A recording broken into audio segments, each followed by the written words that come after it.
Hi folks, I'm Rob Fogg, and I'm a biologist, and I have been an educator for over 30 years. I have my master's degree in special education, and so I wanted to share with you something that I've been working on in my research. So first off, come from a very challenging background. My parents divorced when I was young. Mental illness played a big role in that. Substance abuse was involved. And then everyone in the family became homeless over the course of time. A church community brought me in and really took care of me, loved on me, and gave me the skills to overcome these kinds of challenges. But as I got later in my life, while I was doing some research, I discovered that the more stress you experience as a child from the age of 2 to 17, the more stress you experience then, the greater chance that you will have a malfunction in your fight or flight.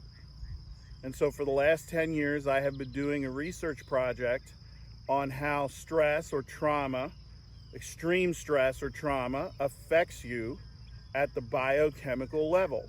So even though you can develop successful strategies to overcome these deficits, the truth is that once you experience that high level of stress as a young person, you then will experience problems with your fight or flight throughout your life. And you can build strategies to try to counterbalance those things, but if you know how to make those adjustments biochemically, it can make all the difference in the world. And so, in brief, what happens is that your fight or flight is a system in our body that's designed to help us when we experience an extreme stress. You wake up late for work and your fight or flight kicks on. It runs for an hour, you get to work, things calm down, your fight or flight shuts off. When you grow up with extreme stress, that fight or flight has a tendency to stay running. And because it stays running, it causes problems in our body.